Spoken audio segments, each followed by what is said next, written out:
बाबा की आशाओं की बनी तस्वीर रूहानी है, करते रहे पूरी हर आज्ञा हमने ठानी है। बाबा की आशाओं की बनी तस्वीर रूहानी है, करते रहे पूरी हर आज्ञा हमने ठानी है। बड़ों के आशीषों की ये तो मेहरबानी है, मीठे सुरों की बनी सरगम सबको सुनानी है। तो ये है सच्चा त्याग।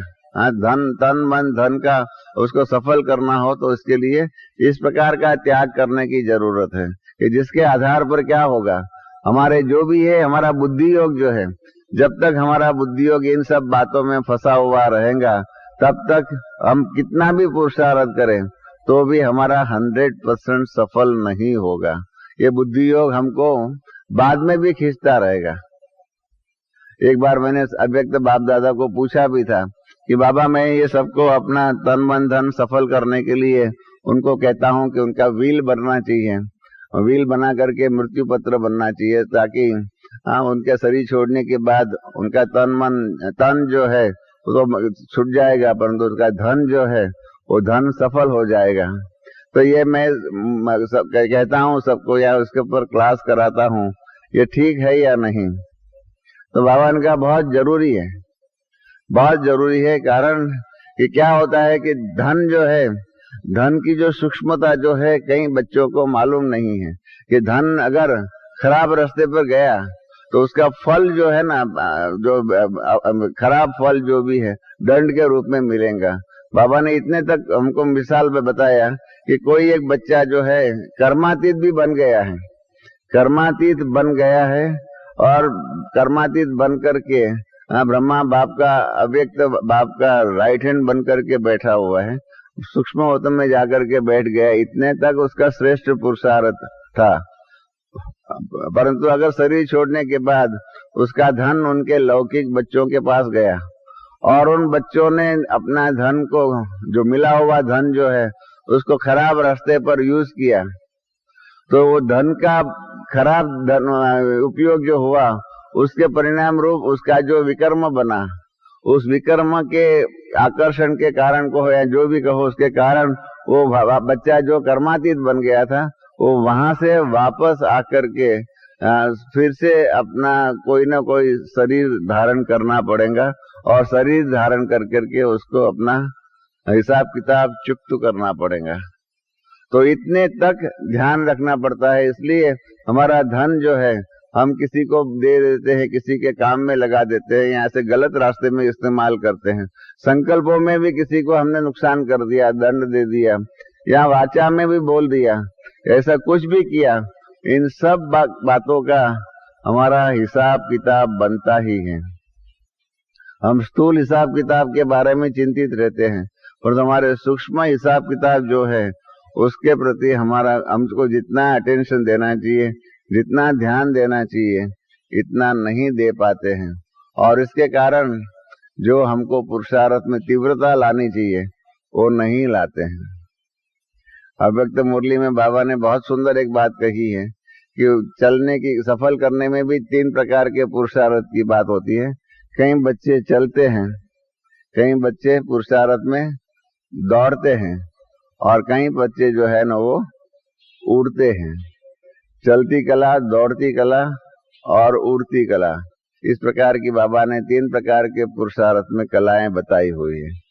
और बाबा ने उसमें बहुत सुंदर एक वार्निंग बता दिया है कि जो मंजिल पर पहुंचना है, माना हमें संपूर्ण बनना है, सर्वश्रेष्ठ भाग्य बनाना है, तो हमारे जो मंजिल जो है सर्वश्रेष्ठ भाग्य बनाने की, सर्वश्रेष्ठ भविष्य का पद प्राप्त करने की, उसके बारे में बाबा ने एक वार्निंग बता दिया है कि भविष्य का जो हमारी मंजिल जो है वहां पर पहुंचना हो, तो बाबा ने कहा हुआ है कि जो चलता है, चल करके पुरुषार्थ कर करके अपना तन मन धन को सफल करता है, बाबा ने कह दिया है कि वो समय पर या समय तक अपनी मंजिल पर नहीं पहुंच पाएगा।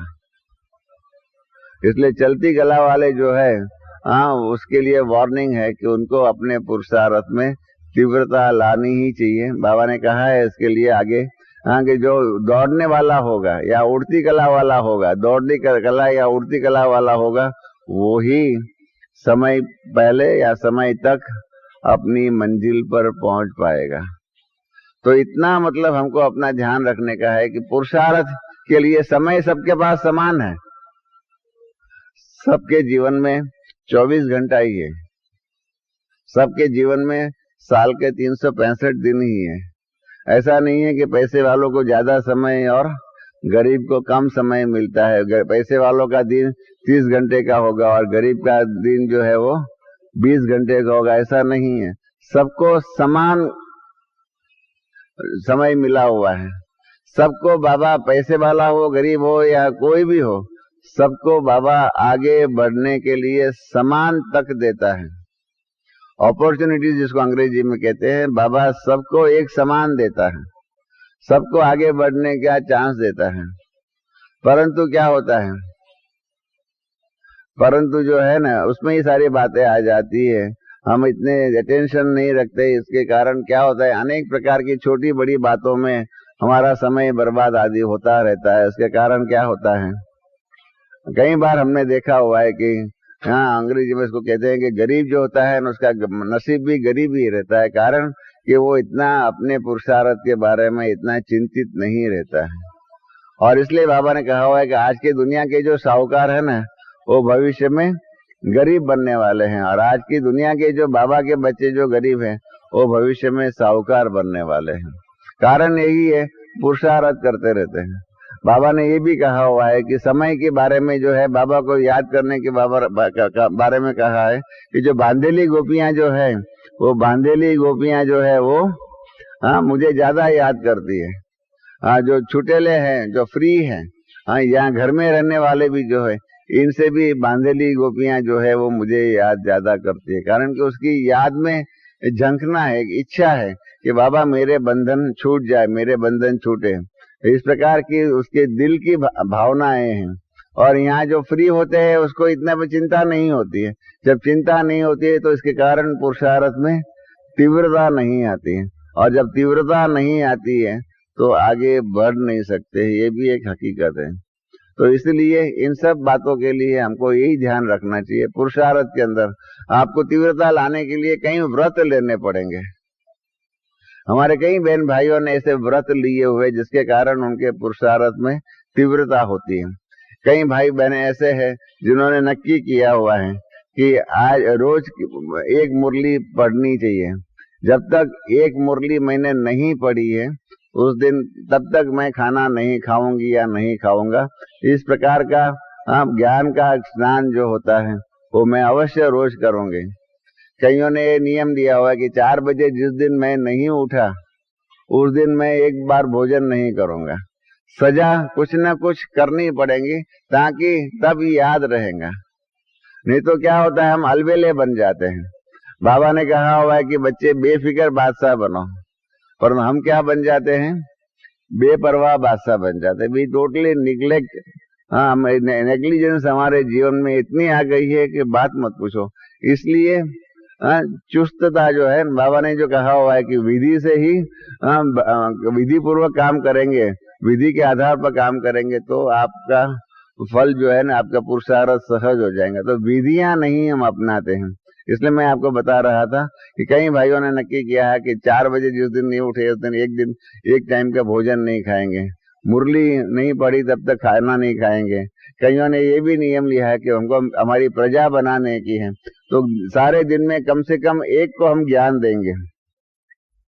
वो ऐसा पुरुषार्थ करते हैं, ऐसा करते हैं, इस प्रकार से पुरुषार्थ करते हैं, तब तो उनकी प्रजा बन सकती है, उनका भविष्य का पद बन सकता है। हम तो इतने तक बेफिक्र रहते हैं कि एक बार 1977 में हम लोगों ने यह मधुबन में निर्णय किया कि ईच वन टीच वन। इतना पुरुषार्थ में लिबरली हम लोगों ने यहाँ निर्णय किया कि सारे साल में एक अन्य व्यक्ति के आत्मा की ज्योत हम जगाएंगे।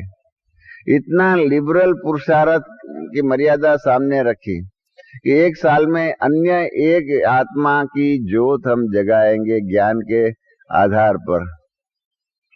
तो हमने तो समझा कि हमारी डिवाइन पॉपुलेशन जो है वो डबल हो जाएंगे। सब अपना पुरुषार्थ करके एक साल में समय का इस प्रकार का सफल करके अन्य एक आत्मा को तो ज्ञान दे सकते हैं 12 महीने में। परंतु क्या हुआ? हाँ, डबल पॉपुलेशन जो होनी चाहिए उसके बदले में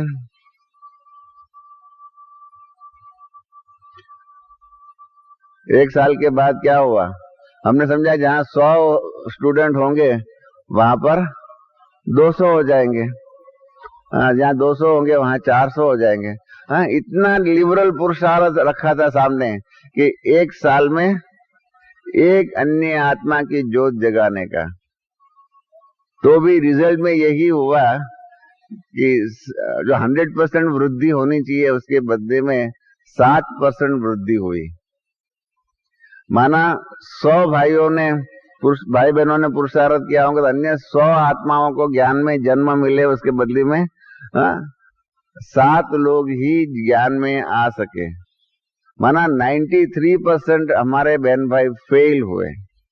निराली शान है, दिल तख्त पर हमें रख लिया, खुद से ऊंचा मान देकर नाम दिल पर लिख लिया।